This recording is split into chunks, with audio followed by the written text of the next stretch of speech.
So the question is, in the given arrangement of a doubly inclined plane, two blocks of mass capital M and small m are placed. The blocks are connected by a light string passing over an ideal pulley as shown.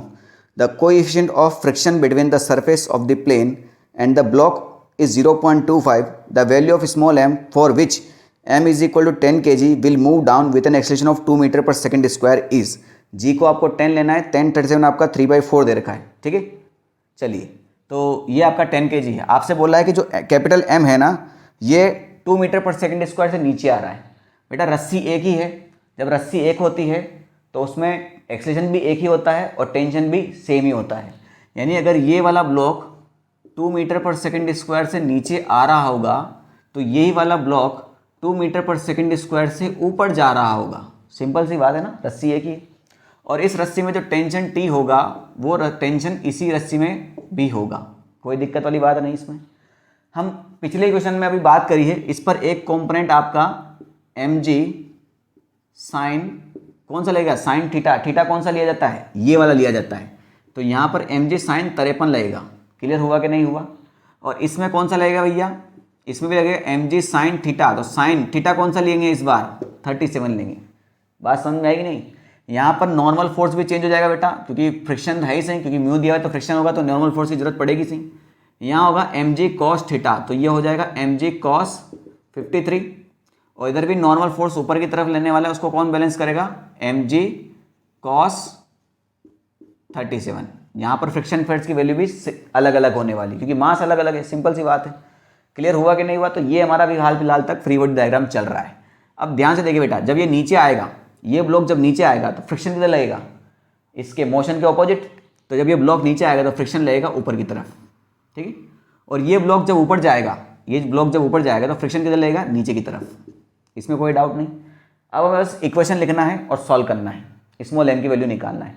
Equation कैसे बनाएंगे हम, आपको पता है जो extra force होता है वही एक्सेलरेशन प्रोवाइड कराता है। या फिर आप समझो कि जो bigger force minus smaller force is equal to mass into acceleration, ऐसा आप बना सकते हो। पुली वगैरह में बनाया होगा आपने। तो भैया जब ये नीचे आ रहा है तो ये वाला फोर्स बिगर होगा और ये फोर्स इन दोनों फोर्स को भी ओवरकम कर रहा होगा, तभी जाके इसके अंदर एक्सेलरेशन नीचे की तरफ आया है। यानी this force minus this two force is equal to mass into acceleration. बात समझ में आएगी नहीं। तो इसका इक्वेशन क्या बनेगा, mg sine 53 minus tension minus friction is equal to mass into acceleration. Acceleration 2 है, m की वैल्यू भी दे रखी है। सारी वैल्यू पुट कर देते हैं, कुछ निकलता है कि यहाँ से, हाँ यहाँ से निकलेगा क्योंकि सब कुछ दे रखा है इसका, तो टेंशन निकल जाएगा यहाँ से। कैपिटल M भी 10 है तो g की वैल्यू भी 10 है, तो 10 और 10 हो जाएगा 100 साइन 53।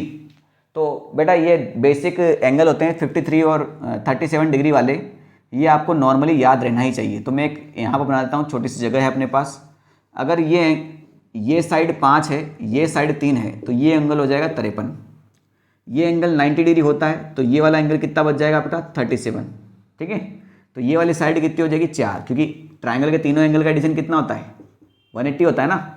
अब मुझे साइन 53 चाहिए, तो 53 वाला ये वाला एंगल लेंगे। तो 53 और 90 जिस साइड पर होते हैं वो होता है बेस, यानी ये इस बार बेस का काम करेगा।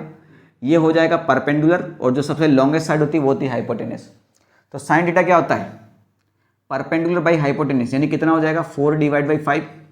cos 53 की वैल्यू भी जरूरत पड़ने वाली ही है, जैसे जरूरत तो सभी की पड़ेगी।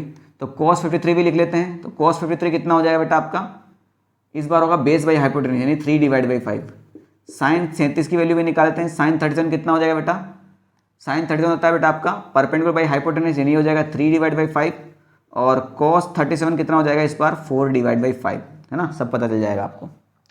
वैल्यू रख देते हैं 100 साइन 53, ये हो जाएगा आपका 4/5 माइनस टेंशन माइनस फ्रिक्शन होता है म्यू एन। म्यू कितना है बेटा 0.25। नॉर्मल फोर्स कितना होगा इस केस में, mg cos 53। mg कितना है बेटा 100, cos 53 कितना हो जाएगा बेटा आपका 3/5 इज इक्वल टू मास 10 है, तो 10 इंटू 2 कितना हो गया 20। 5 से 100 गया बेटा 20 टाइम्स, 20 इंटू 4 कितना हो गया 80 माइनस ये पॉइंट हटा तो नीचे 2 जीरो आ जाएंगे, ये 2 जीरो से 2 जीरो खत्म हो गया। 5 से 25 गया 5 बार, 5 3 कितना हो जाएगा 15।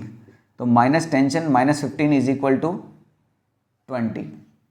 तो बेटा टेंशन निकाल लेते हैं यहाँ से, इसको इधर लेके जाओ, इसको इधर लेके आओ, तो 80 माइनस 15 कितना हो जाएगा आपका, 80 माइनस 15 कितना हो जाएगा 65, 65 minus 20 is equal to T, यानी टेंशन कितना हो गया आपका 45 न्यूटन। टेंशन कितना हो गया आपका 45 न्यूटन। इसी को हम अगले वाले सीन में यूज़ करेंगे, ठीक है। तो इसको इरेज कर दें, इसकी तो कोई ज़रूरत नहीं, आप कॉपी कर लीजिए, ठीक है।